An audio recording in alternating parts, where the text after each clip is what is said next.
정치평론가 이강윤의 오늘. 안녕하십니까, 이강윤입니다. 12월 22일 월요일 시작합니다. 당연한 얘기지만 저울 눈금이 공평하지 못하면 무게를 정확히 잴 수 없습니다.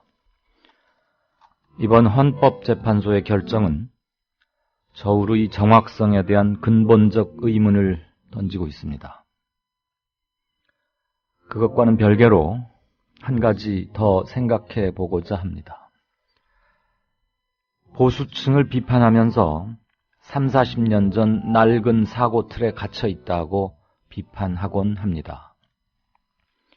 개혁 희구층 역시 30여 년 전의 틀에 혹시라도 머물러 있지는 않은지 자문해봐야 할 겁니다. 새로운 진보의 길을 과학적이고 합리적으로 제시해야 합니다. 물론 토론은 필수입니다. 그렇지만 분노와 당위만으로는 역사는 바뀌지 않습니다. 합리적 대중과 유리되어서는 그 어떤 일도 할 수 없다는 것을 우리는 최근 몇 년간 똑똑히 경험하고 있습니다. 애정어린 비판과 엄격한 자기 성찰은 그 누구도 비켜갈 수 없는 진리입니다. 잠시 후 시작합니다. 이웃나라 일본 연금제도는 어때? 2012년 기준으로 일본은 모든 국민에게 기초연금 77만 원을 지급하고 노동자에게는 별도로 후생연금 208만 원을 주고 공무원들에게는 공무원연금 282만 원을 지급한대. 그럼 국민들에게는 기초연금 77만 원에 208만 원을 더해서 285만 원을 주는 거네. 그렇지. 일본은 공적연금만으로 노후생활 70%를 책임져 주는데 우리나라는 사적연금과 국민연금 모두 합해서 노후생활 보장률이 30%밖에 안 돼. 그래? 우리나라와 일본 차이가 많이 나네. 국민 여러분, OECD 국가 중 공적연금 수준이 가장 낮은 나라가 일본입니다. 공무원연금을 낮출 게 아니라 국민연금을 공무원연금 수준으로 높여야 합니다. 공적연금 강화, 국민 여러분과 함께 만들어가겠습니다. 전국 공무원 노동조합. 네, 주말들 잘 보내셨는지 모르겠습니다. 날씨가 매우 불순했죠. 헌재 결정이 있고 난 뒤에 바로 연이어서 무시무시한 뉴스들이 들려오고 있습니다. 많은 분들이 우려했듯이 공안정국이 조성되고 시작되는 건 아닌가 하는 생각을 갖게 합니다. 자, 뉴스 브리핑 시작하죠. 김영민 PD 어서 오십시오. 네, 안녕하십니까. 안녕하세요. 예. 곳곳에서 압수수색 얘기가 들려오곤 하던데. 예. 우선 첫 번째 소식은 그래도 이걸 보죠. 시사저널이 지난 3월 23일 날 단독으로 보도했던 정윤회 씨의 박지만 미행설, 그 기사는 능력자 박관천을 취재해서 나온 게 아니라 예. 박지만 씨의 입에서부터 비롯됐다 그러면서 검찰 수사 결과를 정면으로 또 반박하고 나섰네요. 예, 그렇죠. 검찰 수사 결과에 따르면은 완벽한 오보를 한 셈이 되고요. 나아가서 정윤회 씨에 대해서 한마디로 명예를 훼손한 그런 꼴이 됩니다. 예. 방어적 차원인지는 모르겠습니다만은 여간 시사저널이 공세적 반박성 보도를 내놨습니다. 시사저널은 최신호에서 미행사건 박지만 입에서 처음 나왔다를 통해서 검찰의 설명을 정리하면은 이렇다. 박관천 경정은 시사저널이 3월 23일 미행설을 보도한 직후인 3월 말 자신의 사무실인 서울 도봉경찰서 정보보안과장실에서 박지만 미행 보고서를 작성한 다음 이를 박지만 회장에게 전달했다면서 여기에 물음표가 하나 있다. 박관천 경정과 시사저널 기자의 접촉 여부다. 이는 시사저널의 기사가 박관천 경정의 구두 제보나 문건 제공에 의해서 작성된 것 아니냐는 식의 의문을 은근슬쩍 던져놓은 것으로 볼 수 있다. 시사저널 보도 역시 박관천의 작품이 아니냐 하는 것이다. 일부 언론에서는 검찰 관계자의 입을 빌려서 이걸 기정사실화하는 분위기다. 시사저널은 이어서 하지만 이것이야말로 허무맹랑한 소설에 불과하다. 전혀 사실이 아니다. 시사저널은 2월쯤 박지만 미행설에 대한 정보를 처음 입수했다. 2명의 기자가 10여일 정도의 시간차를 두고 박지만 씨 측근으로부터 관련 내용을 들었다. 박지만 씨가 사석에서 화를 내면서 미행 발언을 했다는 것이 주요 골자다. 시사저널 기자는 두 명이 서로 다른 취재원들이라 대조 검토했다. 구체적인 내용까지 대부분 맞아떨어졌다. 이때부터 3명의 기자가 한 달여 동안 다방면으로 취재에 들어갔다. 시사저널은 이어서 박관천 경정은 취재 대상도 아니었다. 처음엔 박관천이 누구인지도 몰랐다. 지난 2월 박지만의 미행 발언을 처음 알게 된 후 며칠이 지난 3월 초에 청와대 파견 경찰이 박지만 미행 의혹을 내사하다가 좌천됐다는 정보를 추가로 입수했다. 이 경찰이 누구인지를 수소문한 끝에 박관천 경정의 존재를 처음 알게 됐다. 이렇게 전하고 있습니다. 네, 스토리가 복잡하게 꼬이고 무엇보다도 정면으로 배치되니까 네. 더 헝클어지면서 그럼 과연 검찰 수사는 뭘 어떻게 했나. 예. 물론 또 시사저널이 뭔가 잘못될 가능성도 물론 있죠. 네. 그런데 웬만큼 자신 있지 않고서는 만약에 이런 거에서 결정적으로 오보를 내거나 하면은 치명타를 입게 되는 거니까. 네. 매체의 신뢰도. 그래서 뭔가 있지 않느냐. 결국은 이제부터는 팩트 싸움일 텐데. 네. 당연히 아직 검찰에서 반응을 내나 그건 너무 이르지 없죠. 네. 예. 그나저나 다시 새로운 국면으로 들어가거나 아니면 원위치되는 거 아닌가 싶습니다. 자, 검찰이 조응천 전 공직기강 비서관을 추가 소환하지는 않고 예. 박경정의 1인 자작극이다. 혼자 그러니까 다 작성하고 유출도 했다. 예. 북치고 장구치고 했다. 이런 식으로 정윤회 문건의 생산과 유출 수사를 매듭짓겠다. 이겁니까? 예. 어떻게 권력이 예단하는 족족하게 진실이 됩니까? 검찰 입으로 보면 말입니다. 서울중앙지검 형사 1부와 특별수사 2부는 정윤회 문건과 박지만 미행보고서를 허위로 작성한 박관천 경정의 배후로 의심받고 있는 조응천 전 비서관을 추가 소환하지 않기로 했다. 이렇게 밝혔습니다. 뿐만 아니라 이번 주 중에 조응천 전 비서관에 대한 소환 계획을 잡고 있지 않은 것으로 알려졌는데요. 자, 박관천 경정이 문건 작성 유출과 관련해서 조응천 전 비서관을 언급하지 않고 있다. 이런 상황에서 조응천 전 비서관에 대한 소환 조사는 어려울 것으로 보인다. 이렇게 말을 했다고 하는데, 자, 글쎄요. 이 한 사람한테 몽땅 다 뒤집어 씌우고 이 사람 잘못이다 라고 얘기하기에는 규명해야 될 그런 여러 가지 의혹들이 참 많죠. 하여튼 검찰이 발표한다고 그래서 이게 귀담아 듣게 되진 않습니다. 예. 박경정한테 이것저것 죄목이 많이 붙어가지고 3개인가 4개인가가 얽혀있던데 무고죄도 나중에 추가하고 그랬더군요. 예. 네. 인터뷰 와중에서 그런 얘기. 예. 그나저나 시사저널 추가 보도에 대해서는 뭔가 명확한 해명이거나 추가 조사 또는 이런 게 있어야지. 예. 지금 박경정 혼자서 속된 말로 퉁치고 넘어갈 그 계제는 전혀 아닌 것 같습니다. 예. 어쨌든 조현아 국면 또 통합진보당 해산 국면 이걸 거치면서 정권 실세의 국정농단 의혹은 구문이 돼버렸습니다. 네. 예. 그래도 이제 계속 챙기긴 챙겨야 되는데 네. 보수 언론들이야 당연히 뒤로 밀어내겠지만. 예. 자, 그리고 땅콩 부사장 거기가 일남 2년가 그렇죠. 예, 그 그렇습니다. 조양호 회장 집안이. 그런데 예. 땅콩 부사장의 여동생인 조현민 전무. 네. 땅콩 리턴 파문과 관련해서 모든 임직원의 잘못이다. 예. 또 이런 주장을 했네요. 근데 이 조 전무가 31살이라고요. 네, 그렇습니다. 마케팅 분야 직원 50명에게 보낸 반성문이라는 제목의 이메일인데요. 네. 그래서 이제 사람들이 흥미를 가졌겠죠. 조연아 동생이 반성문이란 제목의 글을 보내왔으니 말입니다. 수직적인 조직 문화나 지금까지의 회사의 잘못된 부분들은 한 사람에 의해서만 만들어지지 않는다라면서 모든 임직원들의 잘못이다. 이렇게 강조했습니다. 임직원. 네, 임직원. 그러니까 너희들도 잘못했다는 겁니다. 임원들뿐만 아니고 월급 받고 있는 대한항공 직원들도 문제가 있다. 너희도 문제가 있다 이런 얘기죠. 예. 조현민 전무는 그러면서 나부터 반성한다. 대한항공처럼 큰 조직일수록 실수를 반복하지 않도록 반성해야 한다. 이렇게 말했는데 자신이 마케팅 부문을 총괄하는 데 대한 문제 제기에 대해서도 자격이 있느냐 해도 할 말이 없다.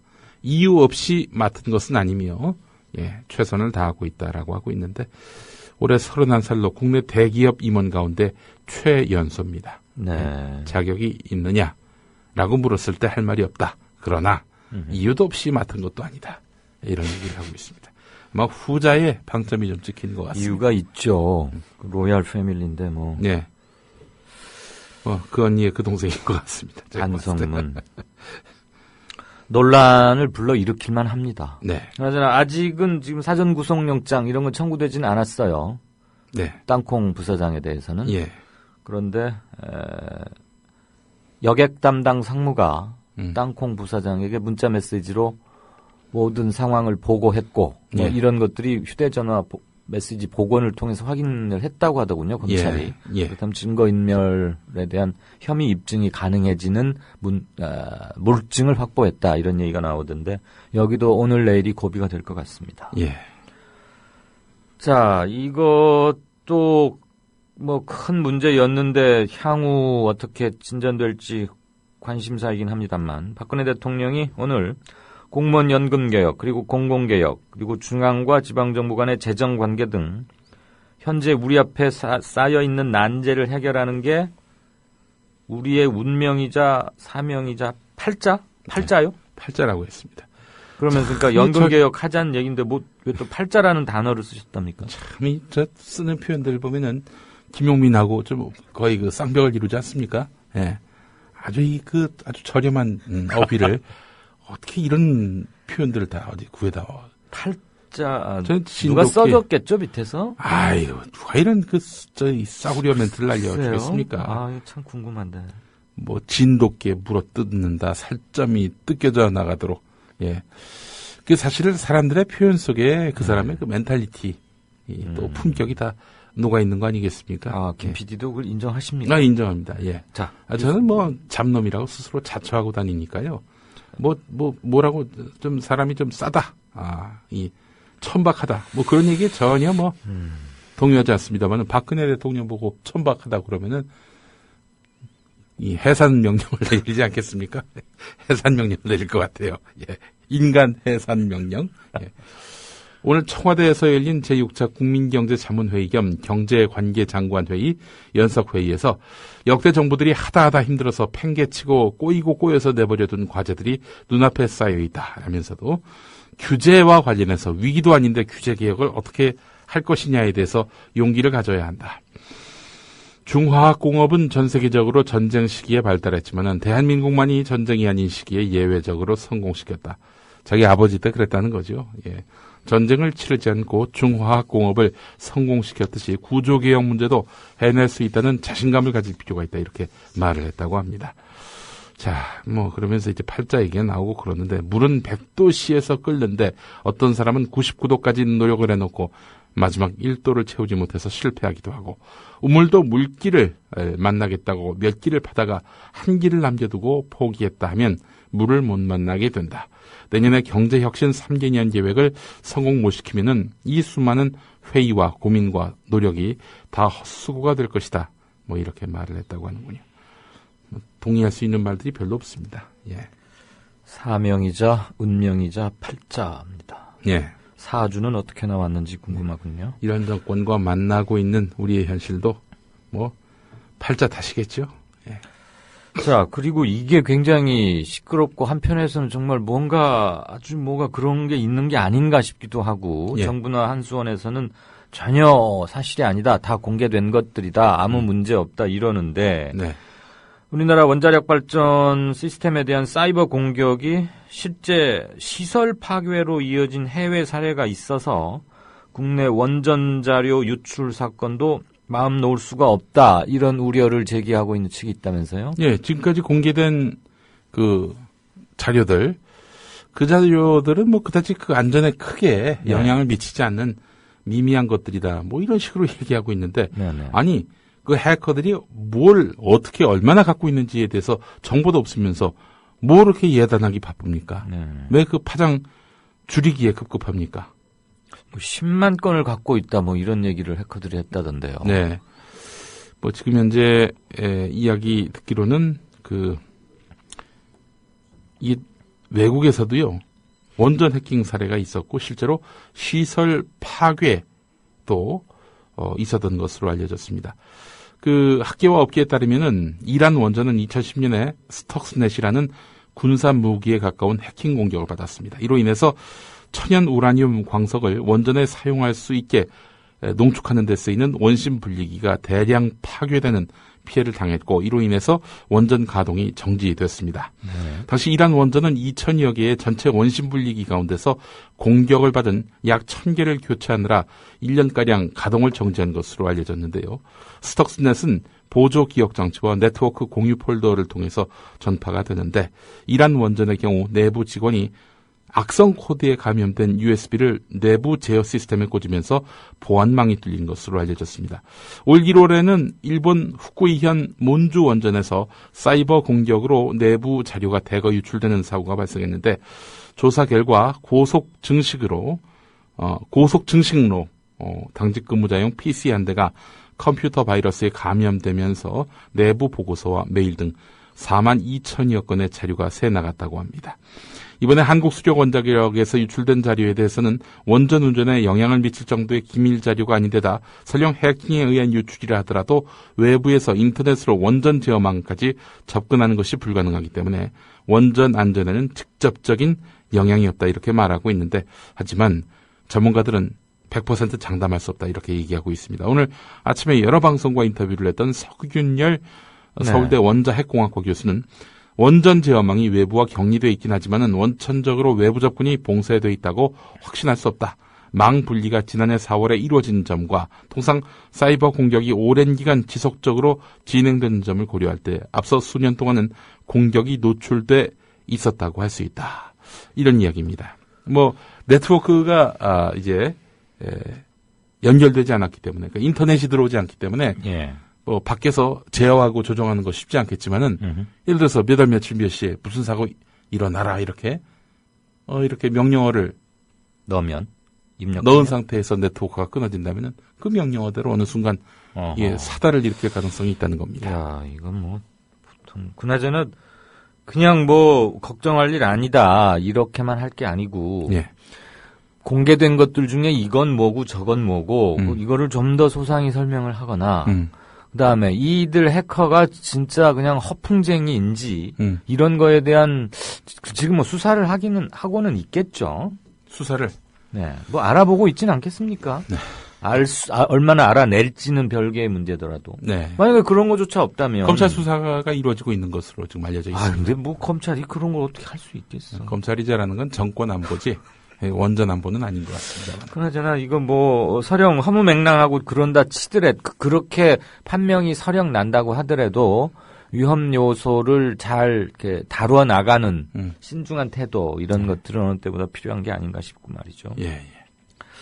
네, 오늘도 복잡한 뉴스들이 많군요. 꼭지수는 많지 않은데 다들 하나하나 파장이 클 것 같습니다. 지금까지 뉴스브리핑의 김영민 PD였습니다. 미디어 협동조합 국민TV 뉴스K 앵커 노종면입니다. 정치 권력, 재벌, 특정 지배 주주로부터 오염되지 않는 언론, 국민TV가 그 실험을 해나가고 있습니다.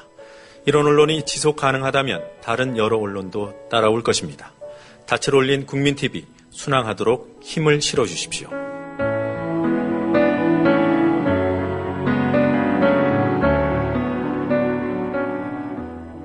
월 11,000원의 조합비 납입. 조합원 여러분의 많은 동참을 바랍니다. 자동납부는 미디어 협동조합 홈페이지 국민.tv 또는 서울전화 3144-0933, 서울전화 3144-7737로 신청하실 수 있습니다. 여러분에게 언론 혁명으로, 그래서 자부심으로 보답하겠습니다. 네, 5시 51분 10초 조금 지났습니다.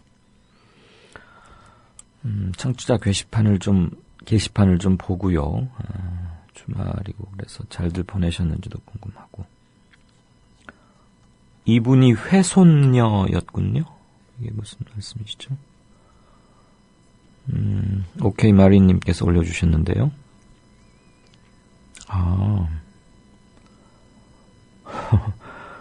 에밀리 조. 웨스티매니아라는 사람에게 뭘 보낸 거고, 회사의 무근한 발전을 기원한다. 공식 트위터 운영할 거면 기본적인 기업 계정 운영 방침이라는 뜻이죠.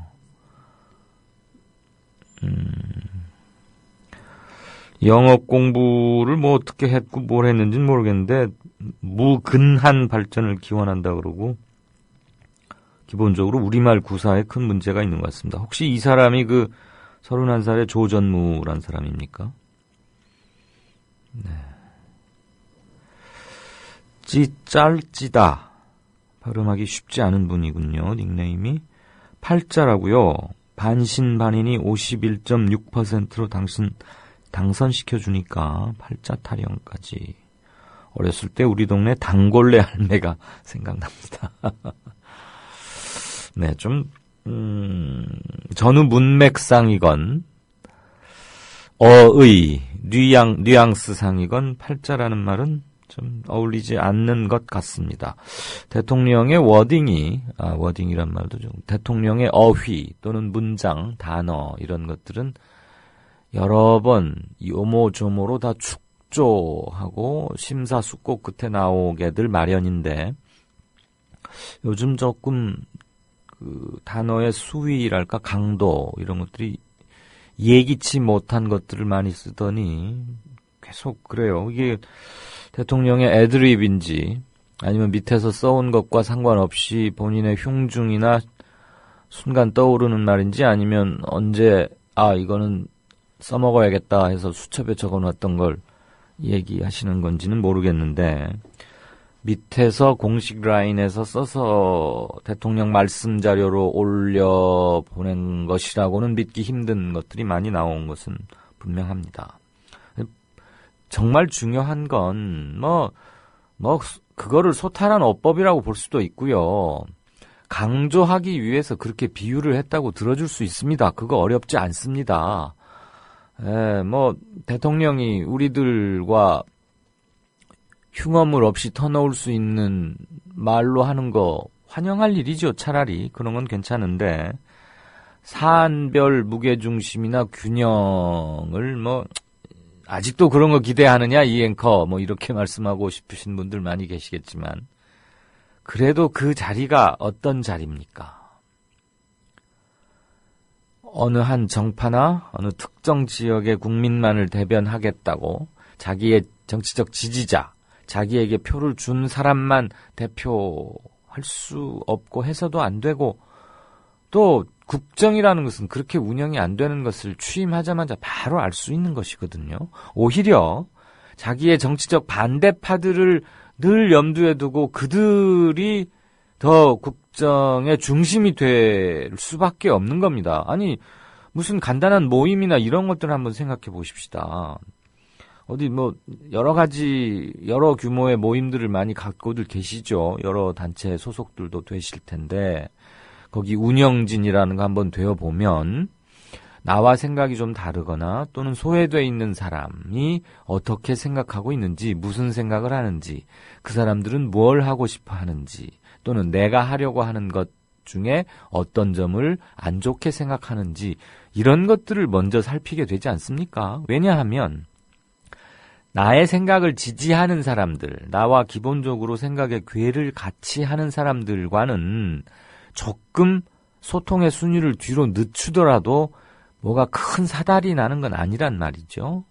그래서 무슨 동네 조기 배드민턴회 모임이어도 좋고 동창회도 그렇고 어떤 그럴진데, 하물며 그런 모임도 그럴진데 일국을 운영한다는 것, 더군다나 대한민국이 뛸 수밖에 없는 숙명적인, 이거야말로 팔자에 가까운 지정학적 위치라거나 동북아 열강들 틈바구니 속에서의 더군다나 분단된 상태에서 우리가 어떤 입장과 스탠스를 취해야 하느냐, 이건 정말 어려운 문제이기 때문에 말로만 국민 총의를 한 군데로 모을 게 아니고, 그러기 위해서라도 더더욱 반대파를 생각하는 건 당연한데, 그런 점에서는 대단히 뜻밖이다. 이를테면 헌재의 결정에 대해서 역사적인 결정이다. 그렇죠. 어쨌거나 첫 번째 이루어진 거니까 역사적 결정은 맞는데, 어떤 점에서 그럼 대통령은 역사적이라고 생각을 하시는 건지, 왜 그게 설득력을 가질 수 있는 건지를 소상히 밝히는 기왕에 언급을 한다면 말이죠. 그런 거 없이 거두절미되고 이러는 것들. 그래서 이런 식의 화법이나 자세를 유지하는 한은 기자회견을 아무리 해도 무슨 진짜 소통은 아니다. 기자, 대기자, 낭독회 이렇게 가서는 되지 않는 거 아니냐. 그런데 이런 얘기들이 전혀 귓전에 가 닿으리라는 생각은 점점 더 못하게 됩니다.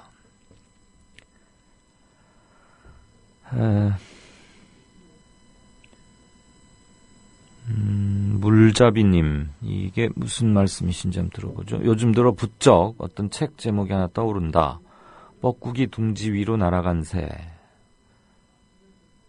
잭 니콜슨이라는 미국 배우가 열연을 했던 같은 제목의 영화로도 만들어진 그건가요? 제 기억이 맞나요? 많은 사람들이 그 새가 무슨 새일까 궁금해 하겠죠. 뻐꾸기는 둥지를 만들지 않는다는 사실을 알기 전까지는 궁금해 한다 이 말이죠. 그렇죠. 나무의 집에다가 자기 알을 놓죠. 탁란이라고 하던가요? 의탁시키는 거. 그런데도 날아간 새를 주목하라고 떠드는 사람들이 있겠죠. 소위 전문가의 말을 들이대면서 가능성은 낮지만 불가능하지는 않다. 상당한 고난도 은유를 해주신 것 같아서 바로 오지는 않는데 무덤덤님께서는 This days come to 예, 영문으로 답을 달아주셨는데 지금 막 봤습니다.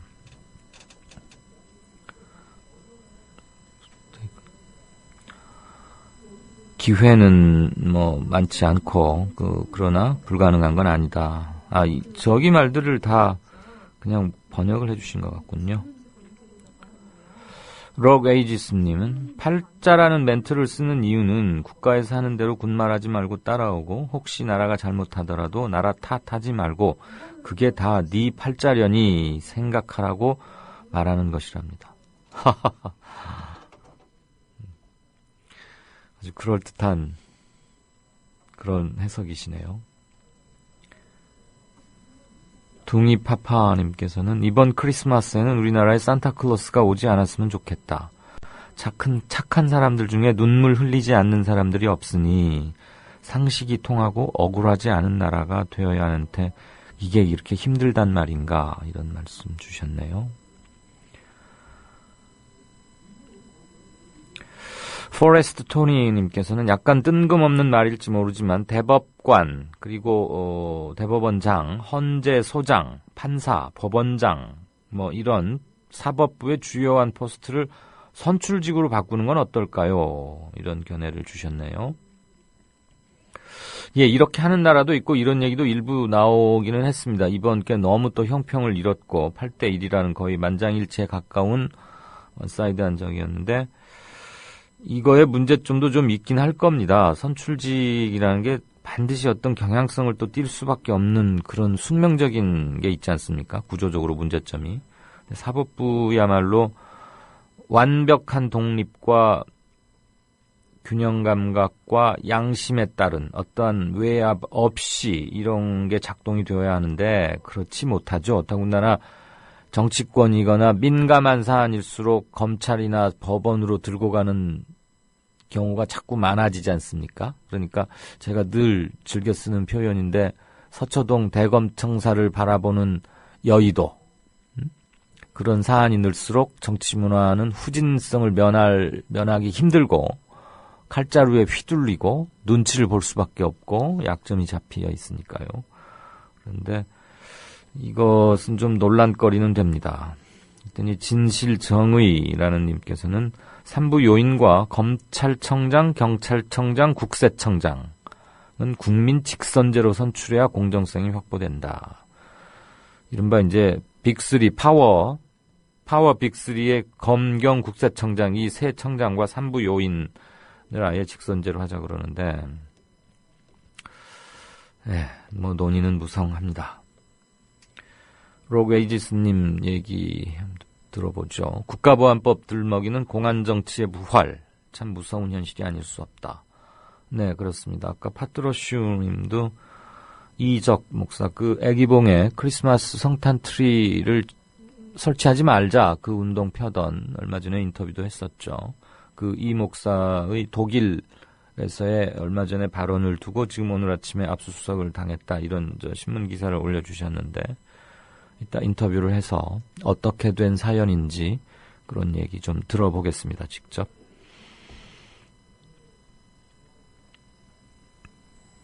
다름과 닮음님 얘기 들어보죠. 이명박근혜 정권은 국민을 노예 취급하면서 노골적으로 민주주의와 법치주의 그리고 사회정의를 말살하고 있다. 더 이상 법이나 제도의 틀 안에서 이성적이고 합리적으로 투쟁할 상황은 아닌 것 같다. 이제는 분노를 넘어 국민의 저항권만이 민주주의와 법치주의를 살리고 비정상적인 나라를 정상적인 나라로 되돌릴 수 있다. 네, 경문이자 본인의 주장하시는 바 사설 같은 말씀을 써주셨습니다. 임계점에 다다랐다, 이렇게 판단하고 계시는 거군요. 네, 쇠태우리님, 27일 날 제주도에서 국민TV 관련 행사가 있는데 그때 모두들 얼굴 한번 보자, 그런 말씀 남겨주셨습니다. 오늘 아침 중앙일보 일면 톱으로 보도된 통진당 해산 찬성 64%, 반대 24%, 그 일면 톱 기사에 대해서 개인적인 소회를 NZ 지부장, 이 NZ이 뉴질랜드를 말씀하시는 건가요? 네, 견해 고맙습니다. 이 밖에도 메모 남겨주신 분들 감사드립니다. 다음 코너 들어가죠.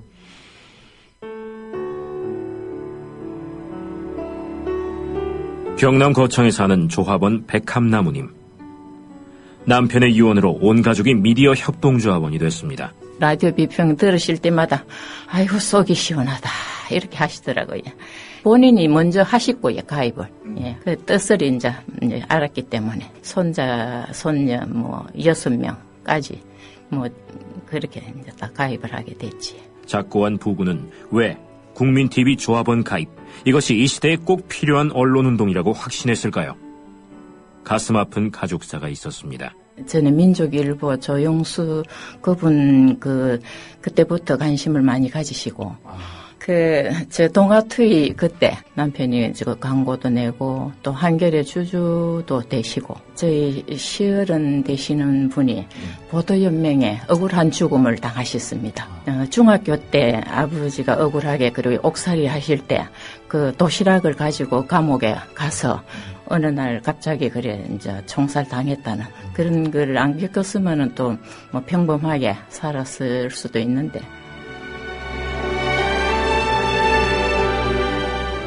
여러분도 공정언론 건설에 함께하지 않으시겠습니까?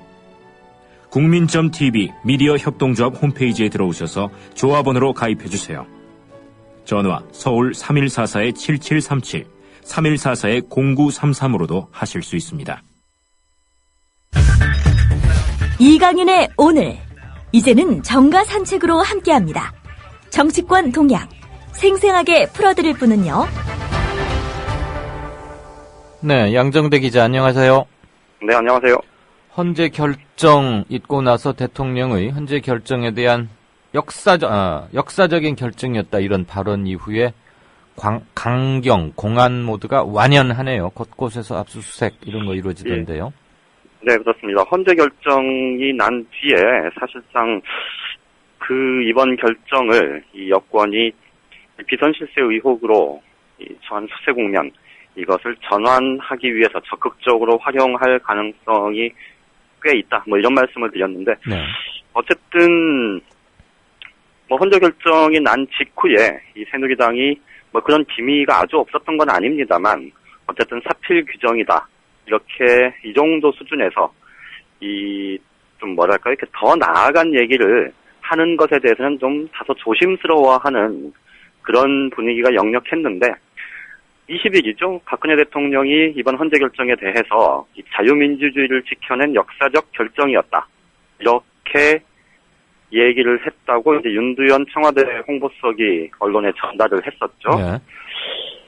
그 발언 이후에 좀 전반적인 분위기 자체가 말씀하신 대로 좀 이렇게 좀 휩쓸려가는 좀 그런 양상이 나타나고 있는데 이게 우연인지 아니면 그게 이제 하나의 신호였는지 뭐 그거는 뭐 이 청취자분들과 또 국민들이 판단을 할 텐데 지금 검찰에서는 헌재 결정 직후에 네. 여보세요? 여보세요? 네, 전화를 다시 연결하겠습니다. 양정대 타임이 왜 이렇게 빨리 오죠? 담덕님. 무덤덤님은 지금, 게시글이 올라오면 그걸 바로바로 영작을 하고 계시는데 아마, 우리말을 모르시는 밖에 계시는 분들을 위한 것인지, 아니면, 외국인을 위한 번역 서비스이신지는 잘 모르겠습니다. 어쨌거나 감사드립니다만 굉장한 신속함 이런 것이군요. 아마 자원봉사 이런 게 아닐까 싶기도 하고요. 네. 여보세요? 여보세요? 네, 또 네네. 아이고, 검찰 얘기 막 시작하다가 끊겼어요. 네네. 그 헌재 결정 직후에 네. 이 통진당 해산을 촉구해온 이 시민단체들이, 그러니까 보수성향 시민단체들이 이정희 전 대표를 비롯해서 이 통진당 전직 의원 5명, 그리고 통진당 당원들 20만 명까지 포함해서 이 검찰에 국가보안법 위반 등의 혐의로 고발을 했는데, 네. 이례적으로 곧바로 서울중앙지검 공안부에 배당을 했고요. 예. 어제부터, 그러니까 배당은 곧바로 그 다음날 했고, 그 다음날인 어제부터 바로 수사에 착수했다. 지금 이렇게 알려지고 있습니다. 예. 그러니까 이게 검찰 고발이 있으면 뭐 수사 이제 배당을 하고 수사에 착수하는 건 뭐 기본일 텐데, 처럼 신속하게 일이 진행되는 건 굉장히 이례적이라는 게 서초동 주변의 얘기거든요. 예. 거기다가 오늘 뭐 보도를 통해서 다들 알고 계시겠습니다만 경찰이 또 코리아연대 사무실 그리고 거기 회원 9명의 주거지 뭐 이런 5곳에 대해서 압수수색을 실시했다. 뭐 이런 보도도 나오고 있고요. 예. 또 정부 쪽에서는 19일, 20일 이 진행됐었던 진보연대 등이 주최한 이 헌법재판소 결정 규탄 집회에 대해서 네. 이게 불법 집회였는지 면밀히 검토하겠다. 강신명 경찰청장이 직접 기자들한테 한 얘기고요. 예. 그리고 새누리당도 주말 거치면서 오늘부터는 굉장히 지금 목소리를 높이고 있습니다. 예. 야권연대, 19대 총선 당시에 야권연대를 거론하면서 이 종북 속주론, 표현도 좀 그렇긴 합니다만 어쨌든 새정치민주연합을 향해서 예. 이 대대적인 지금 공세 모드에 돌입한 그런 양상입니다. 전체적으로 보면 주말을 거치면서 여론조사가 한두 개 정도 나왔는데 뭐 대체로 지금 박근혜 대통령의 지지율 하락세가 좀 이제 정체가 되고 있고, 특히 이 통진당 해산건, 통합진보당 해산건을 계기로 해서 이 틱페이, 그러니까 뭐 새누리당 여권 입장에서 보면 최대 텃밭이죠. 예. 여기서 박근혜 대통령 그리고 여권 지지층의 결집 양상이 좀 나타나기 시작했다. 이제 이런 분석도 나오고 있는데, 전반적으로 보면 이 통진당 해산 사건을 계기로 해서 여권이 본격적으로 좀 어떻게 보면 좀 노골적으로 이 국면 전환을 적극적으로 시도하고 있는 그런 양상이라고 볼 수 있을 것 같습니다. 그러면 우려했던 대로 뭔가 또 한 번의 이념적인 편가르기와 뭐 공안 돌풍, 광풍, 탄압 뭐 이런 쪽으로 치달릴 것 같습니까? 헌법재판소의 결정문을 보면 맨 마지막 부분에 그런 우려를 담고 있는 대목이 있습니다.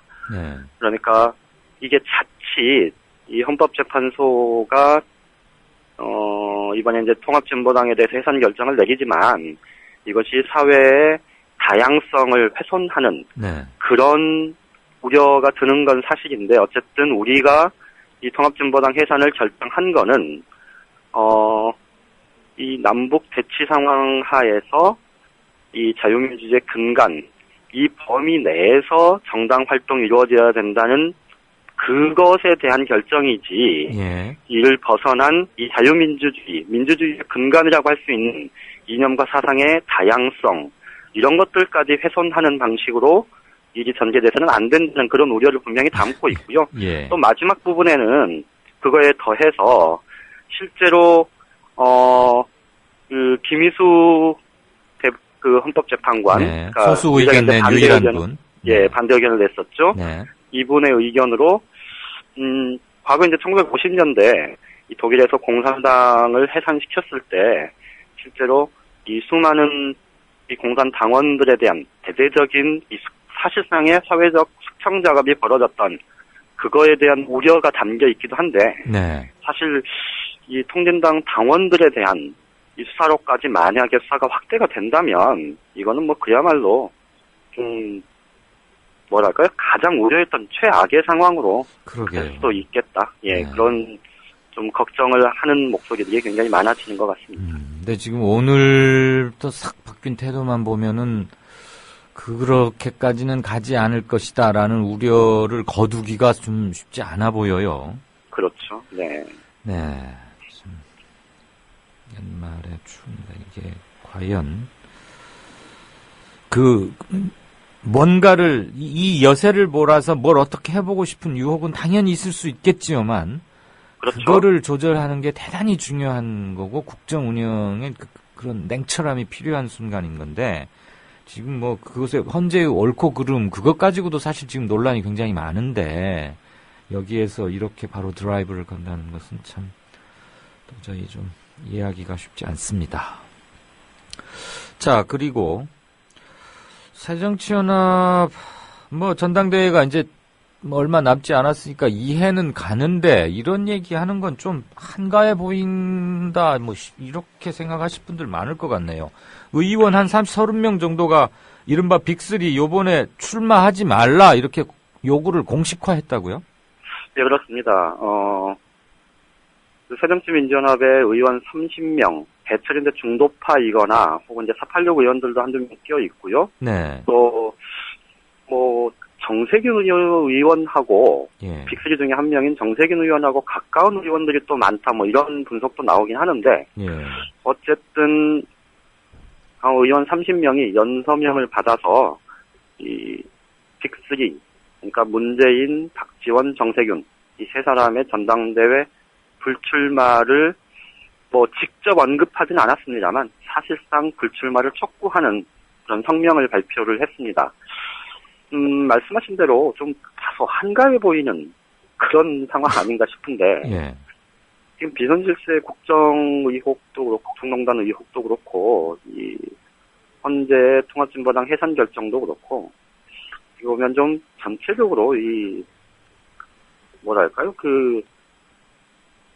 정말 민감한 현안들 이 불거져 있는 상황인데 때가 어느 때인데 지금 그런 주장을 공개적으로 하는 게 과연 적절한 건지 참 갑갑하기도 하고요. 또 다른 한편에서 보면 이들 세 사람 출마를 하지 말라는데 그러면 도대체 누구 출마하는 얘기인지 아이고 뭐 하자는 건지 예. 솔직히 좀 납득이 안 갑니다. 그러게요. 오늘 그 30명 중에 이름 올렸던 사람 중에 한 명이 오영식 의원인데요. 오영식 네. 의원은 지금 최고위원 출마를 선언한 상태거든요. 예. 오영식 의원은 오늘 따로 개인 입장을 따로 내서 이들 세 사람의 불출마 의견 요구를 사실상 이제 접은 뭐 그런 의견을 따로 내기도 했는데 네.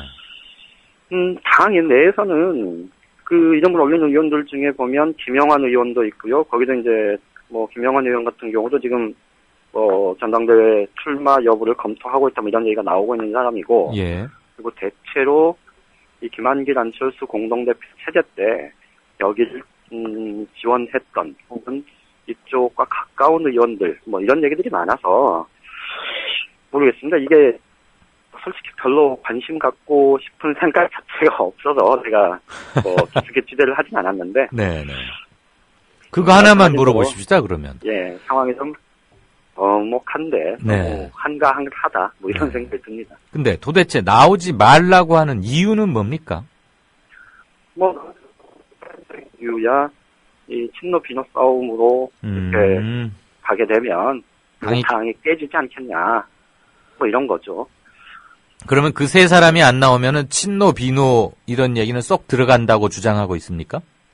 뭐 그런 주장까지는 못하겠죠. 양 기자가 보시기에 그 세 사람이 안 나오면은 친노, 비노가 안 싸울 것 같습니까? 글쎄요. 그럴 리가 있겠습니까? 그러게요. 이분들 조금 한가해 보이시긴 합니다, 솔직히. 네. 네. 아무튼 뭐 우리가 뉴스를 입맛에 맞게 각색할 수는 없는 거고, 뭐 한가해 보인다는 것은 우리 생각이고, 일단 일어난 이 일은 명확히 또 뉴스로 전달을 하고, 그건 팩트니까 그렇죠. 판단은 청취자분들에게 맡겨야 되는데 조금 상황을 보는 눈이 많이 다른 것 같습니다. 네, 새로운 한 주, 이번 주에도 뭐 휴일도 있고 하지만 전국은 초박빙이고 보통 한치 앞을 하다 힘드니까 이번 주 한 주도 또 열심히 잘 가보십시다. 고맙습니다.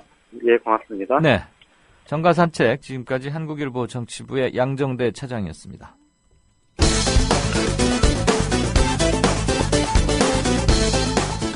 그러면 의사일정 제1항 헌법재판소 재판관 김희수 손출한 심사를 위한 인사청문회를 상정합니다. 2012년 9월 11일 헌법재판관 김희수 후보 청문회. 새누리당 함진교 의원의 질의. 79년도 12월에 광주에 주둔 중이던 31사단 군 검찰관으로 임관했죠. 네. 그리고 5개월 후인 5.18 광주 민주화 운동이 일어났죠. 본인이 취임하고 나서요. 네. 그리고 이제 본인이 시민군 재판에 재판장 자격으로 참여한 사실이 있으시죠? 재판장은 아니고요. 재판장은 군법에이기 때문에 예. 군인들이 2명 있고 제가 법무사로서 관여를 했습니다. 어떻게 보면 피하고 싶은 어떤 자녀라고 할까요? 그런 심정이었습니다. 지금도 후회를 하고 계십니까?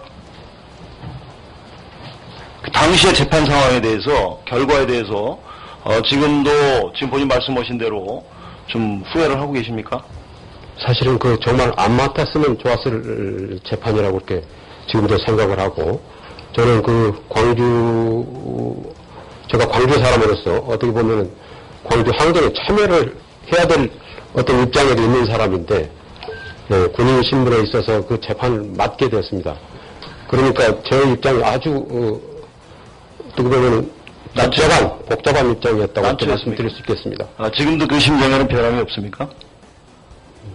지금도 마찬가지입니다. 네. 네. 새정치민주연합 최민희 의원의 질의.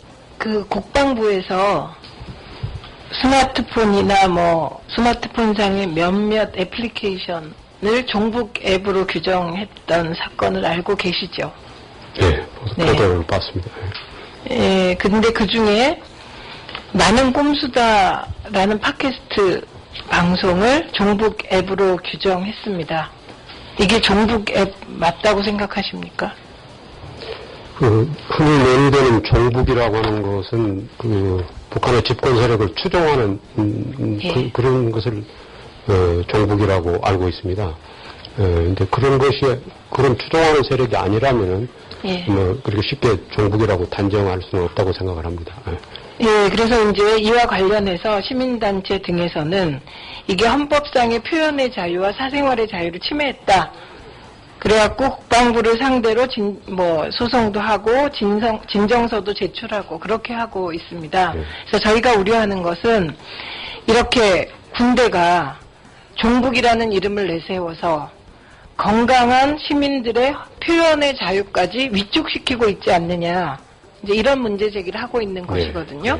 예, 이런 거는 있어서는 안 된다고 저는 생각합니다. 동의하십니까? 확실한 종북은 확실하게 다스려야 되고요. 네. 종북에 해당하지 않으면은 종북이라고 하면 안 되죠. 종북을 빙자한 표현의 자유 억압은 일어나서는 안 되는 일이라고 생각합니다. 민주주의는 바다와 같아서 다양한 생각을 포용해가는 것을 본질로 한다. 300여 쪽 분량의 결정문에 담긴 김희수 재판관의 핵심 논리입니다. 김 재판관은 우선 일부 구성원의 민주적 기본질서 위배를 모두에게 적용하는 것은 성급한 일본화의 오류라는 의견을 제시했습니다. 일부의 잘못을 전체의 책임으로 돌려선 안 된다는 뜻으로 해석됩니다. 또 해산 결정이 소수자의 정치적 자유를 심각하게 위축시킬 수 있다고 봤습니다.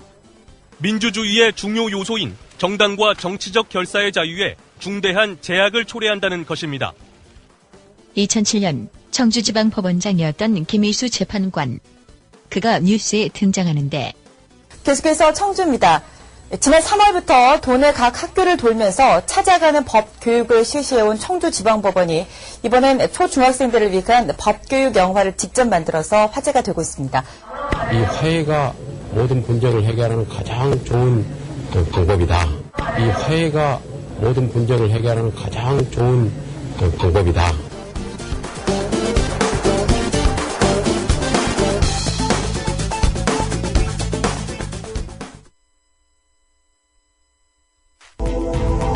정치평론가 이강윤이 함께하는 국민라디오 이강윤의 오늘.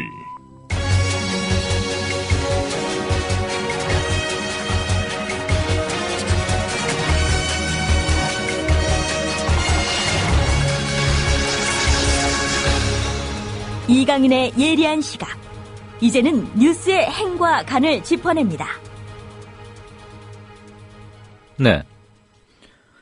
오늘 오후 연합뉴스에 올라온 야당의 우윤근 원내대표가 헌법재판소 재판관들 구성하는 방식 반드시 개선돼야 되겠다, 고쳐야 되겠다, 이런 것을 제목으로 뽑은 연합뉴스의 기사를 우선 먼저 좀 들으시겠습니다.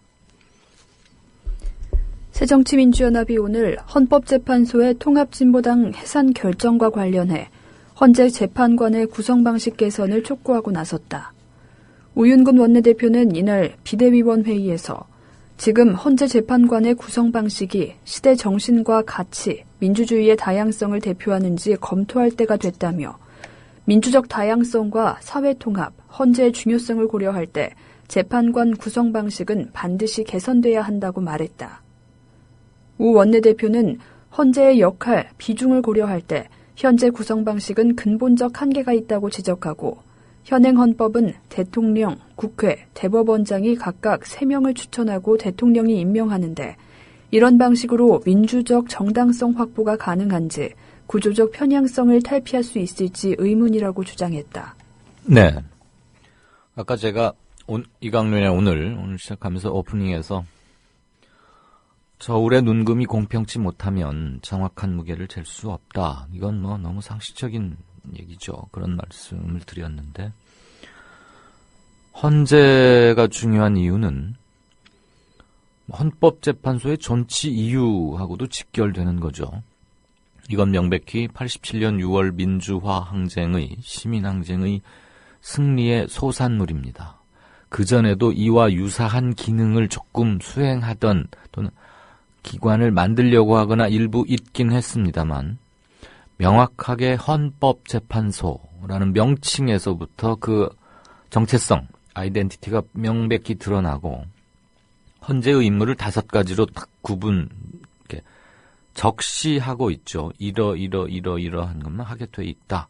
그래서 이번에 진보당 의원들의 자격 박탈을 했는데 헌재에 그런 권한까지 부여돼 있나, 이것은 법률학자들, 특히 조국 교수나 이런 사람들 몇몇 그런 교수들 사이에서는 또 논란이 되고 있습니다. 어쨌거나 내려졌기 때문에 결정이 내려졌으니까 한번 그것은 그 자체로 완결성을 갖는 것이죠. 근데 다른 1심이나 2심 재판, 개인들 간의 다툼 이런 것을 판가름하는 법정 역시 공정성과 엄혹성이 생명인 건 맞습니다. 당연히 중요하죠. 그런 1, 2심 하급법원이 헌재에 비해서 사소하다거나 이런 말씀을 드릴 생각은 전혀 아니고요. 다만 헌법재판소는 그 특수한 임무가 있지 않습니까? 헌법에 관한 위헌 여부, 이게 지금 우리의 헌법에 배치되는지 안 되는지를 묻는, 거기 말고는 어디 다른 데 가서 더 이상 물을 데가 없습니다. 거기에서 결정을 하면 그게 곧 금과 옥조이자 그것은 곧바로 효력을 발휘하고 법이 통과되듯이 똑같이 그런 효력을 갖는 것이죠. 선거구 획정도 지금 현행 상하한선을 1대3에서 1대2로 바꿔라라고 헌재가 결정했지 않습니까?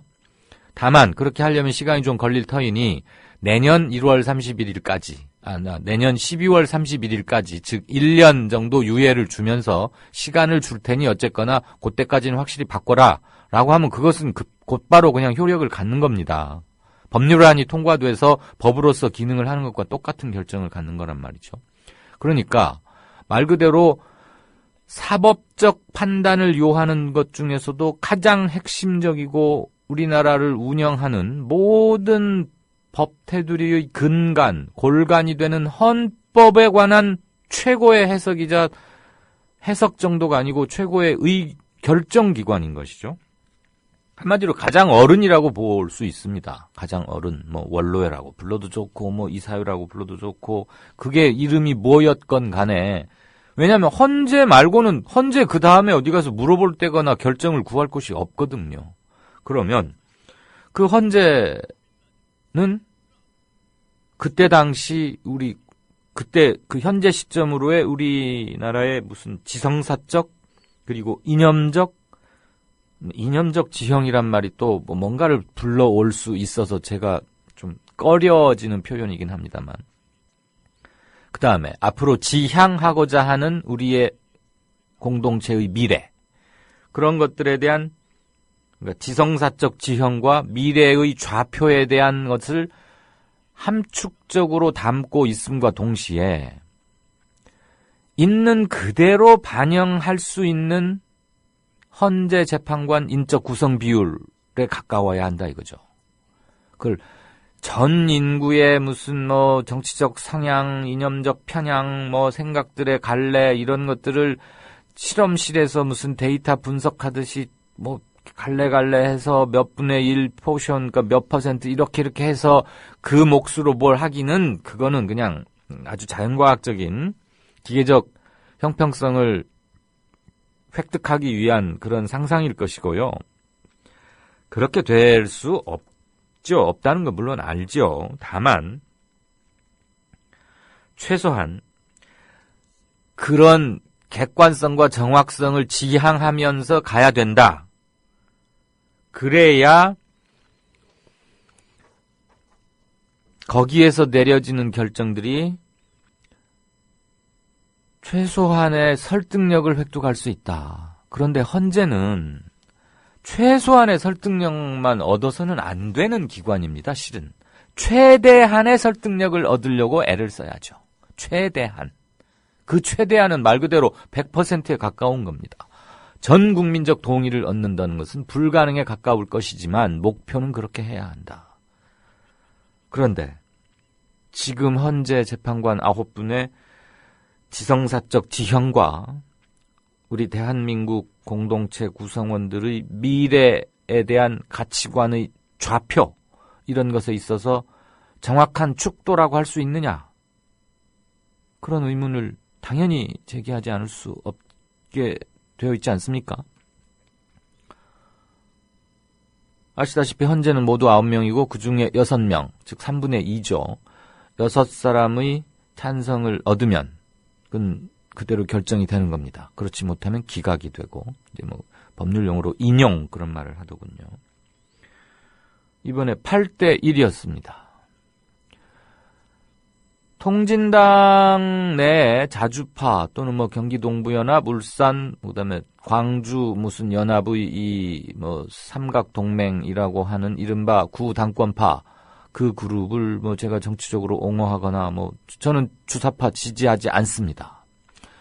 제가 학교를 다니고 20대 막 10대 후반과 20대 초반에 접어들었던 80년대 초에 저도 제 곁에서 주사파들 공부하는 것도 봤고 토론하는 것도 봤고 같이 얘기도 했고 이른바 사상투쟁 너무 거창하지만 현상을 어떻게 보고 어떻게 우리 문제를 풀어갈 것인가 그러기 위해서 우리는 무엇을 어떻게 할 것인가를 가지고 많이 토론하고 그랬죠. 그런 세대 굉장히 많죠. 그래서 운동권이 많은 분파를 거쳐왔고 그 뒤로 어떻게들 지내왔는지 대강 아실 거라고 믿습니다.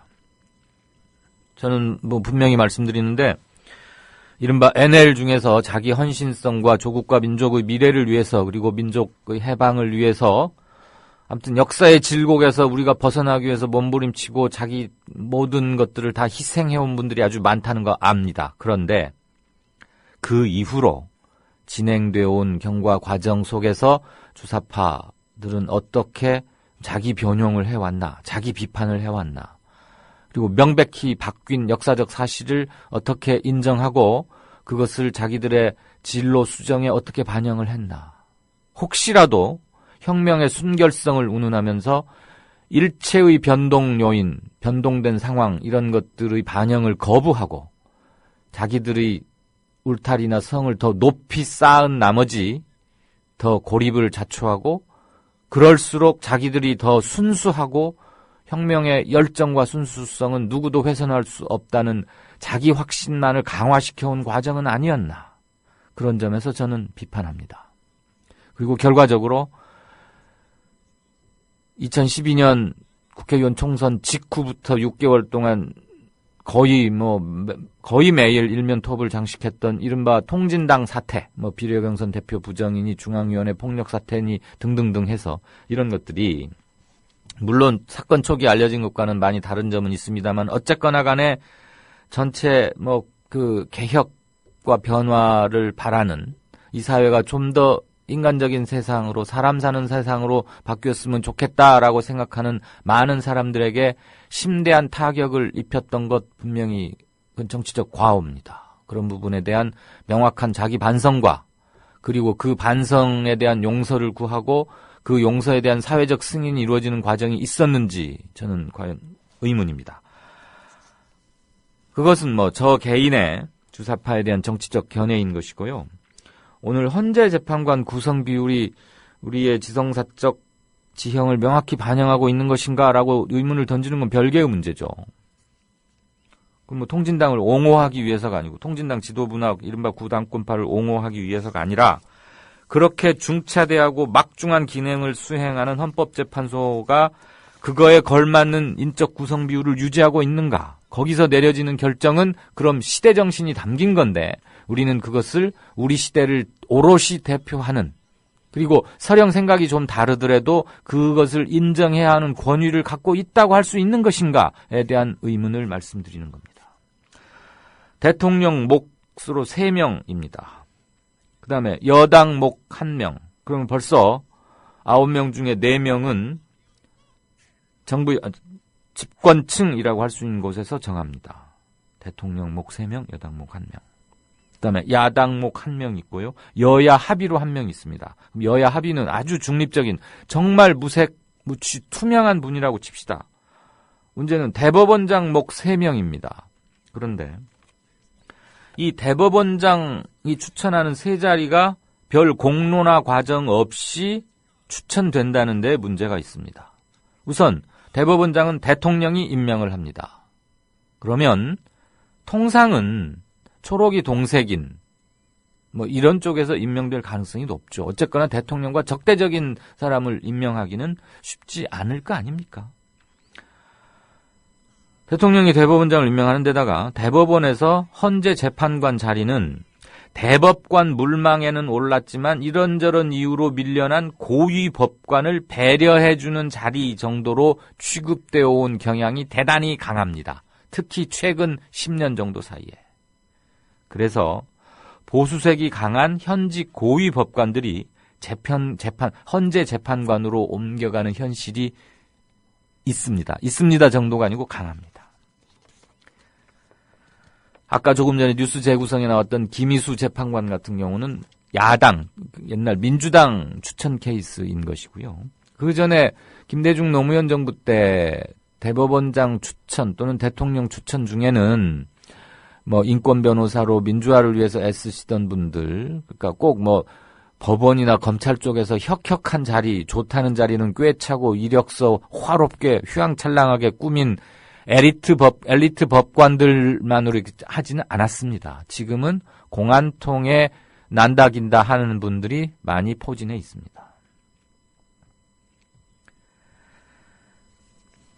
그러니까 헌재 사건은 재판관 9명 중 6명이 찬성하면은 딱 결론이 내려진다는 거니까 보수 정권의 경우에 대통령 몫, 그다음에 대통령이 지명하는 대법원장에 의해서 지명되는 3명, 그다음에 여당 1명. 그렇게 하면 벌써 7명 정도는 자기 쪽의 견해를 비슷하게 하거나 크게 척지지는 않은 사람들로 이미 확보가 돼 있다.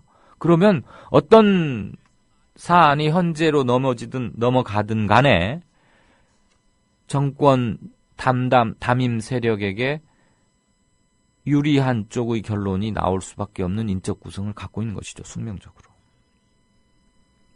가장 문제는 그러면 이거 정권을 획득해서 바꾸면 되지 않느냐? 그러면 또 반대의 논리가 또 성립하는 것이죠. 그러면 이걸 어떻게 바꾸느냐? 어떻게 바꾸어야 지성사적 지형을 가장 명확하게 반영할 수 있을 것인가? 이건 저는 아이디어가 없어서 못한다고는 생각지 않습니다. 그리고 이런 것들은 선출직으로 하는 것은 좀 문제가 있다고 봐요. 표를 얻기 위해서는 아무튼 싸울 수밖에 없고 그러다 보면은 흙탕물이 튀게 마련입니다. 그리고 그 과정에서 득표 과정에서 이미 정치색을 띄어버립니다. 근데 적어도 거기에 갖다가 맡기면 정치색과는 무관하게 정말 누구나 수긍할 수 있고 누구나 수긍해야 하는 결론이 내려지는 곳, 그런 기관, 그런 거 하나쯤은 당연히 가져야 하는 거 아니겠습니까? 보수든 진보든을 떠나서. 그러므로 현행 헌재 재판관 구성 방식은 문제가 있는 건 분명한데 새누리당이 집권을 해서가 아닙니다. 설령 이른바 새정치연합이나 또는 야권, 진보계열 측에서 집권을 한다 해도 똑같은 논리로 정치적 반대파에 의해서 또 문제가 제기될 것이기 때문에 이 지겹고도 소모적인 논란에서 벗어나자면 헌법재판소 자체는 필요합니다. 헌재 재판관을 어떻게 구성할 것인가를 새로 고쳐야 하는데 가장 중요한 건 헌재 재판관은 이렇게 구성한다라고 하는 게 헌법에 명시되어 있습니다. 그러니까 헌재 재판관을 다시 한번 정치하게 짤 수 있는 안을 우리가 설령 만들어낸다 해도 개헌을 해야 합니다. 헌법을 고쳐야 합니다. 헌법을 고치지 않으면 대부분의 국민이 동의할 수 있고 대부분의 국민이 헌재의 결정이라면 수긍할 수 있는 권위를 우리가 내적 승인할 수 있는, 인정할 수 있는 그런 기구를 갖기 위해서는 헌법을 고쳐야 한다. 이 문제에 봉착합니다. 이것이야말로 공론화가 필요합니다. 통진당, 해산, 이거에 대한 정치적 찬반, 이것을 떠나서 앞으로의 문제이기도 합니다. 우리가 국사의 중요한 부분을 헌재에 맡기지 않을 자신이 있다면, 정치의 영역에서 모든 걸 충분히 수렴하고 토론하고 합리적으로 도출해낼 자신이 있다면, 헌재 재판관의 구성 비율이 그렇게까지 중요하지 않을 수 있습니다. 그렇지만 과연 그렇던가요? 애매하거나 쉽사리 판가름이 나지 않거나 그럴 때는 다 짐 싸들고 헌재로, 대법원으로, 검찰로 이렇게 가지 않습니까? 거기까지가 우리의 역량이자 현 주소입니다. 이래저래 개헌은 피해갈 수 없는 숙제인 것만은 분명하다고 생각합니다. 새해는 이제 불과 닷새, 열흘 정도밖에 채 남지 않았습니다. 뉴스 행간이었습니다. 조합 이사장 서영석입니다. 언론인으로 살아온 지 30년이 넘었습니다. 돌아보건대 힘있는 사람들이 큰 돈을 써서 만든 방송 수없이 많습니다. 그러나 힘없는 사람들이 한 푼 두 푼 모아 만든 방송은 국민TV뿐입니다. 국민TV가 지속 가능해야 이 나라 언론의 근간이 바뀔 수 있고 그리고 희망을 잉태할 수 있으리라 믿습니다.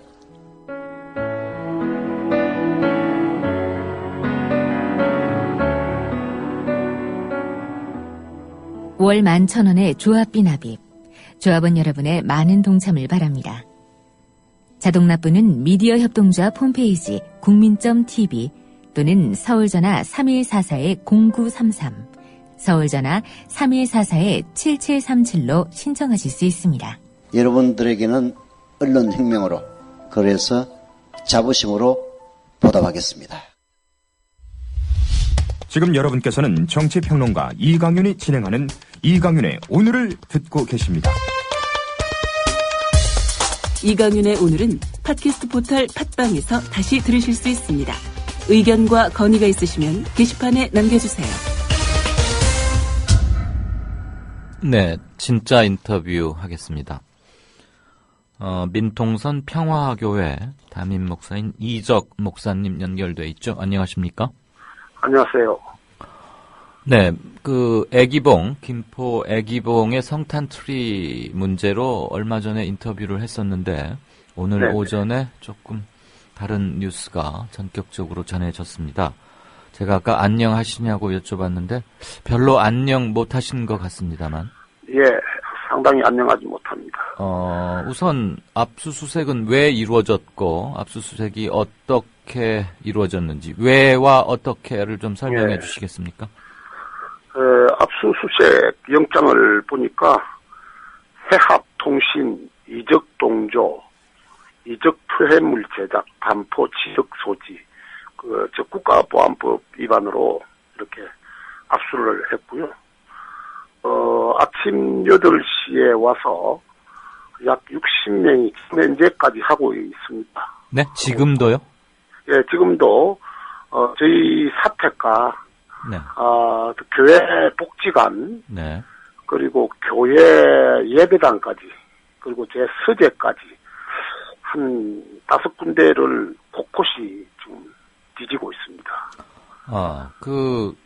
대규모 기관이거나 이런 데도 아닌데 동원된 인원도 많고 압수수색에 예. 걸리는 시간도 상당히 길군요. 그런데 국가보안법에 어떤 점을 위반했다는 겁니까? 그리고 이 목사님은 그 부분, 그러니까 어떤 사건인지를 좀 자세히 먼저 설명을 해 주시겠습니까? 아마 애기봉 투쟁한 것을 가지고 이렇게 이제 탄압을 하는 것 같습니다. 그런데 실제로 그 탄압하는 내용은 제가 최근에 분단과 통일시, 그러니까 분단을 주제로 한 시집을 한 7명 정도의 시인이 모여서 네.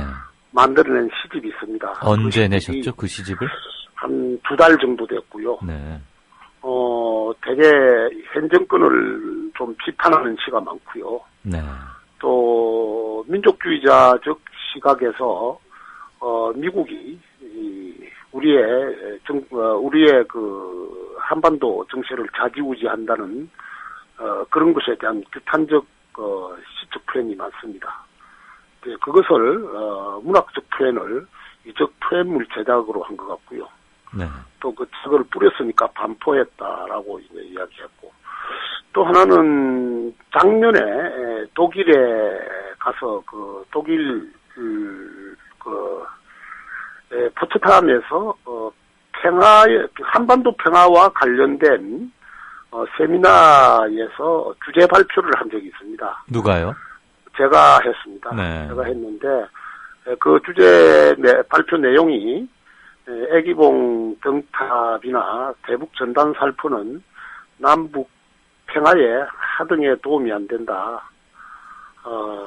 전단 살포와 애기봉 등탑은 당장 멈추어져야 한다라는 기조 발제를 했습니다. 기조 발제한 그것을 가지고 아마 해합통신이라고 하는데, 그때 북에서 뭐 이렇게 발표하는 인사들이 내려왔는데, 뭐 그 인사들이 오는지 뭐 안 오는지도 우리는 모르고 갔고, 저희들은 그때 그냥 발표하고 그냥 식당으로 왔는데, 또 북한 인사들은 북한 인사들대로 발표하고 우리하고 뭐 말도 안 걸고 헤어지고 이렇게 했는데, 그것을 해합 통신이라고 이렇게 이야기하네요. 그게 작년 언제 때 일이죠? 작년 11월 달 때니까요. 한 1년 됐습니다. 네. 근데 그때 갔다 올 때는 아무 소리도 안 하더니, 예. 지금에 와가지고 느닷없이 통진당 이 사태 이후에 첫 번째 타켓을 잡는 것이 그 애기봉 운동이나 전단 살포 문제를 좀 위축시키려고 이렇게 공안 탄압을 하는 거 아닌가, 이렇게 여겨집니다. 그 관련해서 몇 가지 좀 막 떠오른 질문을 한두 가지 드리겠습니다. 예, 그러세요. 그 포츠담이라고 그랬죠? 독일 포츠담? 예. 네. 그곳에서 있는 일종의 무슨 영어를 써서 죄송한데 무슨 컨퍼런스라는 이름의 회의 뭐 이런 겁니까? 네, 그렇죠. 컨퍼런스죠. 네, 컨퍼런스요. 그러면 그곳에 가면 예. 북측 인사를 만날 수 있다는 걸 알고 가셨습니까? 북측 인사가 온다는 것은 저희들은 몰랐죠. 모르고. 아, 몰랐습니까? 예. 가서야 아셨습니까? 예, 이제 독일 측에 있는 좀 민족주의 성향이 강한 예. 동포들이 사제를 틀어가지고 네. 한반도 문제를 좀 허심탄회하게 우리 토론하자. 네. 그래서 해외 학자들, 뭐 심지어는 미국에서 온 학자나 프랑스에서 온 학자들, 또 뭐 미국에서 온 변호사들, 이런 세계적인 그 양심적인 학자나 법학자들이 또 통일운동하는, 한반도에 통일운동하는 사람들끼리 모여서 네. 주제 발표를 했죠. 한반도의 평화통일을 이루는 방법이라든가 이런 것을 평소 때 느낀 점을 그대로 발표했는데. 아, 이 목사님 잠깐만요. 제가 그것을 여쭤본 이유는요. 예.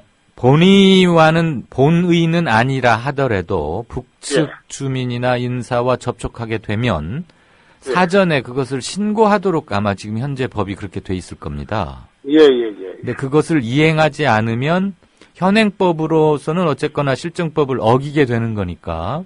네. 그러면 다녀오셔서라도 포츠담에서 그 컨퍼런스를 마치고 와서 처음엔 모르고 갔더니 통일 관련해서 북측에서도 발표를 하러 와서 우리가 뭐 남들이 보기에는 말하자면 회합을 한 거다. 그런데 개별적인 사적인 접촉 같은 건 없었다. 어쨌거나 같은 장소에서 같은 목적으로 무슨 열린 행사에 남북이 참여를 하게 돼서 내가 결국은 말하자면 같이 봤다. 만난 게 된 거다. 이런 것을 뭐 경찰이나 관계 당국에 나중에라도 알리신 바가 있습니까? 아니, 그게 우리가 신경을 안 썼던 것은. 아, 알릴 필요를 못 느꼈다, 이 말씀이시죠? 식당에 가서 밥을 먹는데, 네. 옆좌석에서 밥 먹었다, 빵 먹는 사람이 북한 사람이었다고 해서 신고를 해야 되냐 하는 논리하고 같은 건데요. 예. 그래서 말도 한마디 하지 않고, 그쪽하고 손을 잡거나 아무것도 하지 않았는데. 예. 그래서 그것을 신고하라는 것 자체가 이해도 안 되고요. 아니, 제가 경찰 측을 대변하려거나 이게 아니고. 그렇다면은 남북교류법 위반인데. 그래서 그것을 어겼다 하더라도. 남북교류법 위반으로 벌금 300만 원인가 되는 걸로 알고 있어요. 그걸로 무슨 압수수색까지. 근데 굳이 그렇게 가벼운 것을. 네. 이렇게 협통신으로 해가지고 언론에 떠들고.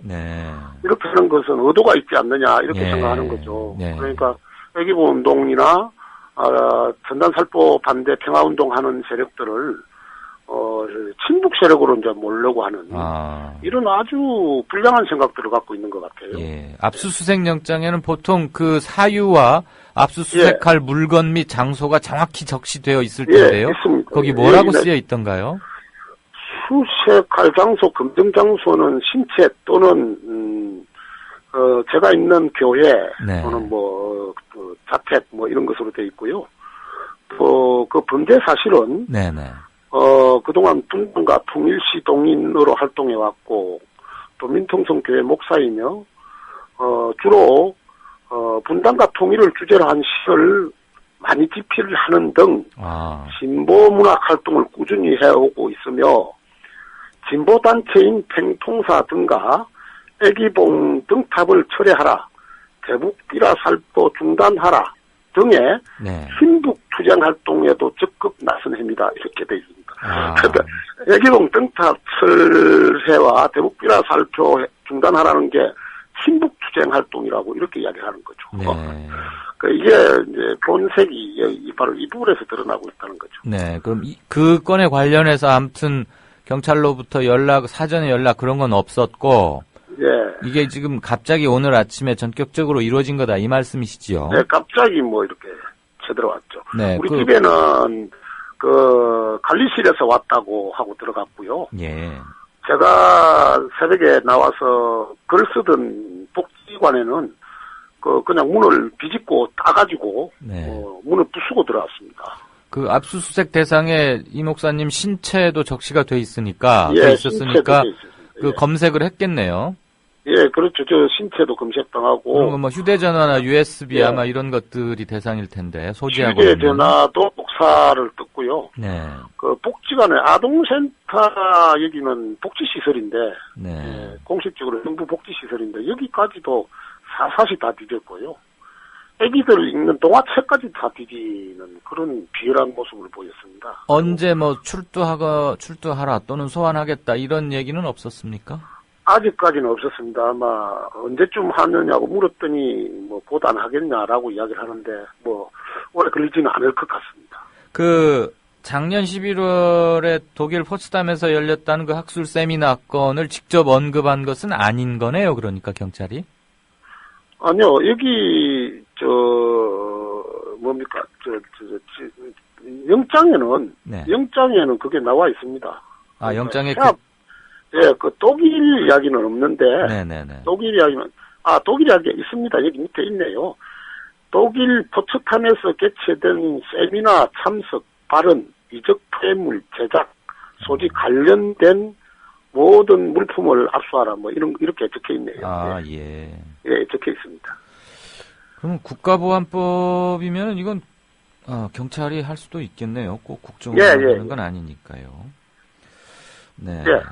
그리고 이게 아마 혹시 국가보안법으로 엮으려고 하는 것 같습니다. 여기 회합통신 등 국가보안법 위반이라고 이렇게 되어 있으니까요. 혹시 그 코리아 연대에 대해서도 압수수색이 진행됐다는 기사가 있는데요. 그 코리아 연대라는 곳과 이 목사님이 어떤 관련이나 뭐 그런 게 있습니까? 코리아 연대는 저희들 애기봉 등탑 반대 평화운동할 때 적극적으로 개입을 해서 우리하고 평화운동을 해온 단체입니다. 아, 그렇군요. 젊은 그 대학생이나 청년들이 결합되어 있는 단체인데 전단살포나 애기봉 운동을 열심히 했죠. 그래서 아마 우리 민통군 평화계와 코리아 연대가 제일 앞장섰으니까 타켓을 삼은 것 같다는 그런 생각입니다. 네. 혹시 그 장경욱 변호사도 이렇게 뭐 압수수색 대상이다 이런 얘기가 있던데 그 점은 들어 알고 계십니까? 장경욱 변호사님은 압수수색을 신청했는데 영장 신청했는데 영장이 기각됐다고 합니다. 아, 장 변호사에 대한 압수수색장 기각됐다. 기각됐다라고 합니다. 그 조금 지나긴 했지만 애기봉 트리는 결국 점등하지 않기로 결론이 났다는데 그 반대 운동을 펴오셨던 분이니까. 예. 그리고 그것이 지금 오늘의 압수수색하고도 상당한 긴밀한 인과관계가 있는 것 같으니까요. 그 경과 과정을 조금 짤막하게 한 1분 안팎으로 좀 해주실 수 있나요? 예. 그러니까 한기총에서는 시민단체의 반대와 지역 주민들의 반대로 애기봉 등탑에 불을 켜지 않겠다라고 발표를 했지만은 저희들 그 공동대책위원회에서는 그 말을 믿지 않았습니다. 왜냐하면은 한기총은 등탑 포기를 했을지 몰라도 국방부는 포기를 하지 않았을 거라는 거죠. 만약 한기총이 포기를 해버리면은 단 단체를 항상 끌어들이는 게 국방부의 관례였기 때문에 지금도 우리가 23일까지 지켜보는 걸로 이렇게 하고 지금 주시를 하고 있습니다. 그래서 오늘 들려오는 오늘 들려오는 소식은 기독당하고 지금 협의를 하고 있다고 애기봉 등탑에 불을 켜는 문제로 협의하고 있다고 지금 언론에도 이미 발표가 됐습니다. 그래서 내일 아니면은 모레 애기봉 등탑에 불을 켜려고 하고 있을 겁니다. 아, 그게 지금 완전히 그 점등을 포기한 게 아니라 이 말씀이신가요? 그렇죠. 한기총에서는 포기를 했는데 국방부에서는 또 포기하면 대체 세력을 또 만들어내거든요. 그거는 이 목사님의 추측이십니까? 아니면 팩트입니까? 추측이 아니고 매년 그렇게 해왔습니다. 아, 과거에 한쪽에서 포기하면은 그냥 둬야 되는데 또 다른 단체를 항상 끌어들였고 그 단체들이 해왔거든요. 아, 그런. 전에 불교 단체도 그랬습니다. 불교 단체도 조계종이 안 하니까 딴 단체를 끌어들이고 이렇게 한 적이 있습니다. 네. 항상 그렇게 해왔습니다. 네, 친문에 보도가 된 바로는 그 애기봉 등탑은 무산됐다. 그래서 일단 기독교층에서 불필요한 분란을 막겠다. 그래서 아예 포기한 걸로 이해를 하고 계실 청취자분들이 많아서 그 경과를 좀 여쭤봤습니다. 어쨌거나 오늘 또 하필 그 요즘 상황이 시세와 상황이 이렇기 때문에 오늘 그 민통선 평화교회에 대한 압수수색 이런 것들이 언론에 많은 관심을 집중시키고 있는 것 같습니다. 가서 뭐 소명할 건 명확히 하시고 또 예. 그렇게 대응을 하셔야 되겠죠. 뭐 당당하게 출두하고요. 저희들의 그 소신에 대해서는 굽히지 않고 나가겠습니다. 다만 당국이 검찰 당국이나 경찰 당국이 저희들을 친북 세력으로 몰아가지고 애기봉 등탑 평화운동이나 전단살포 평화운동을 그 친북 세력들이 주도하는 운동이다. 이런 말을 퍼뜨릴 때 국민들이 그 말을 듣지 않았으면 하는 그런 생각입니다. 알겠습니다. 그 바람입니다. 목사님 말씀은 분명히 친북이 아니다. 우리는 종북이 아니다라고 명확히 지금 선포를 언표를 하시는 거죠. 네, 지금까지 민통선 평화교회 이정 목사님과 얘기 나눠봤습니다. 목사님 감사합니다. 네, 고맙습니다. 12월 22일 이강윤이 준비한 이강윤의 오늘 순서는 여기까지입니다. 들어주셔서 고맙습니다. 내일 뵙겠습니다.